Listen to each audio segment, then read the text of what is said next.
I made a mention of it's a particular book. It's the benediction of the other 65 books. It is the summation of everything. It's all the other books is a journal of what 66 would be. Amen. It's a documentation, historical record, and whatnot. In fact, most of the Bible itself has what I've said before some time ago. It's dualistic, which means when I say dualistic, most prophecies are dualistic. So anybody remember what I said, what I mean when I say dualistic, the prophecy is dualistic? Just write these two down so you never forget. It's a historical application, which means it's a natural reality, right? There were people, places, and names that actually existed historically, right? We can agree with that, right? We can agree Jezebel was a person. But we know that was a historical application, her life. But then there's another thing that I heard this morning is prophetic implications. To imply something means to make reference to. So not only was it a historical information that we can chronicle, but it's also beneath the surface of what said the letter. Am I right? There is prophetic implications. So this is the reason why we can read the book of Ephesians, we can read the book of Colossians, we can read the Ecclesiastes, we can read any one of the books. Am I right? We know at some time or another, historically, those books existed for a reason. Right? Yep. Because they was written to. But for those of us at this age, in this time, time and space, or time and chance, it's not written necessarily to, right? It's written who? For us. It's written for our admonition and learning, that we through the scripture may have comfort and hope, right?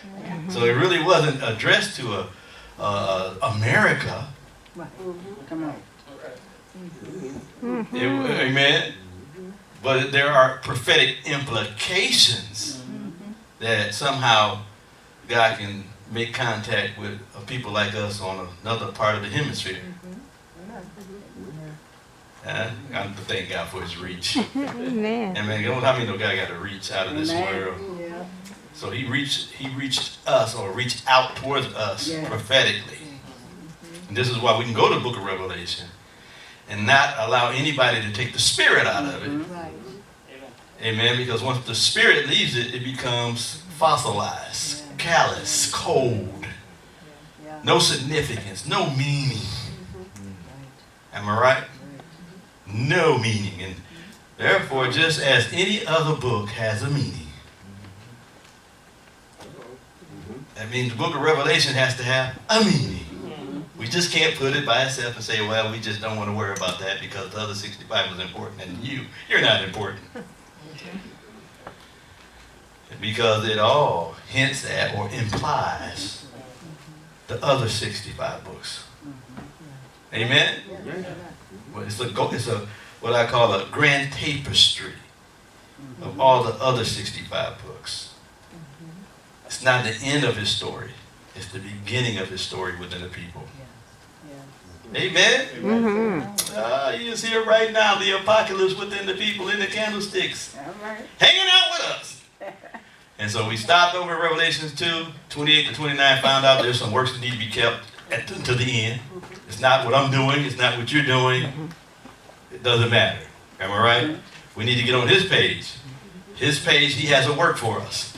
It's not generic. It's not specific. Sometimes it can be vague depending upon if it's a conflict of interest. If you're halting, then yeah, it's ambiguous. But once you put your heart into it and say, I offer my life to you, like I said on Sunday, you present your body, then your mind gets renewed, then you prove what is good, acceptable, perfect will of God. Can't do it without an offering. Amen. Am I right? It's easy. He become Lord, everything else is easy. Now I ain't saying what you go through ain't easy, But I'm saying, because you already know that he has your best interest.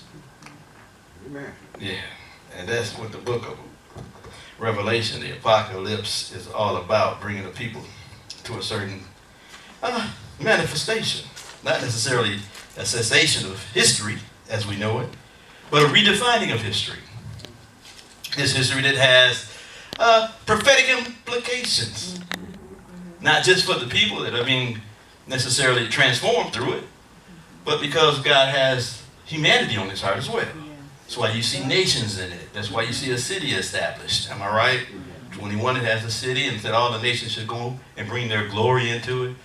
It's not the end of the world. It should be transpiring now, because we found out that it's not necessarily what is to come. It's what? Come on, the other two. Which was? Anyone want? Yeah, it could be which is or which was. What did we know? Okay. It could be what, which, well, actually, yeah, in one place it says which was, which is to come. And I think that's in the 5th chapter, but Rudy was right. It is, which was, and is to come. And the reason why he mentioned that 3 other times is because if you don't understand who he is, because it gives you the proper perspective when you look at who he was. You get what I'm saying? So once you identify what the spirit of the Lord was. Yes. Which one is this? Is, right? Where the spirit of the Lord is. Because in the kingdom, everything is. Right? Now faith is. Now is the day of salvation. So it's is, right? So once we get in the immediacy of the now, and we begin to get educated in the things of what his present administration is, and ministry on the right hand of the Father, then we can backtrack. And that's why he said over in, he didn't say it, but Isaiah said something that's profound. He said in Isaiah 30, I think it's 21, 22, he said that talking about people going to hear a word behind them. Remember? He said, you're going to hear a voice behind you telling you what? This is the way. Walk you in it. So I can look back. See, that's the same thing with Moses. Moses was hidden in a cleft of the rock. What went by? His back parts. Huh? So it allows us to begin to see what God's original plan was. But we'll never understand it or be able to dissect it if we don't understand his present administration. What he's doing now. Because what he's doing now is byproduct of what he did then. Right? And is that easy? That's about the easiest way I can bring it down. Maybe give me about 2 years, I can probably bring it down a little bit lower, but that is it, maxed out. But go to the book of Revelation, because there's a people, and we want to talk about how is it that this people, or should I say this administration, this government, this authority is going to be released to a certain people. There is a process. It's not automatic. Remember I told you, it's not automatic. You just don't one day say, I'm a wrought iron. Am I right? It is a process. Just like metal has a process to go through in the natural, there is a process of the Holy Spirit that he wants to do on the inside of a group of people. Amen? Okay. I believe we stopped over in, I don't know where, but I believe somewhere in Revelation 12. Did we get to 12? Anybody? Oh, we didn't make it to 12 yet? Yeah, I think we just... Revelation 2, 24. Yeah, we went to 2, 24 to 29. Yeah. I thought we made it to 12. We didn't? One. Yeah, we did. Okay, let's go there. See, we got a thorn in our side, a prick in our eyes. That's what it was told to the first with the church in the wilderness. They told them, said, you know, if you don't do it my way, you're going to have a prick in your eye and a thorn in your side. Remember in the book of Joshua? That's what's happening. They were getting ready to possess the land, and they weren't able to possess it because it was their views on covenant and things of that sort. But prophetically, it speaks to us as well, because God is looking to bring a people to a certain level of maturity, but we have polluted the waters. You know what I mean when I say polluted the waters? Because most of the church is still stuck on dispensational living. And we stewed that. We cooked it up, put it in a nice big pot. Amen. A nice broth a long time ago. Am I right? We talked about it. I gave y'all Strong's Concordance numbers and everything. So we already know what dispensational means in scriptures, right? It is to us, not to people that have been exposed to religious circles. To them, it means God gets to do certain things at certain times. Right? If you read dispensation, well, y'all write that down then. Y'all, oh Jesus. I done said it so many times. Am I right? Oh, we still don't get it. Dispensationism is what most of the church has digested. And it's been disenfranchised believing that God can only do certain things at certain times. And this is why we have what we call eschatology. So it gives us a 7-step plan of how God's going to redeem, or should I say, how Israel is going to be the apple of his eye. And everybody going to be subservient until the time of the end, which is when Jesus gives everything up to the Father. You got it? That's what classical dispensationalism is about.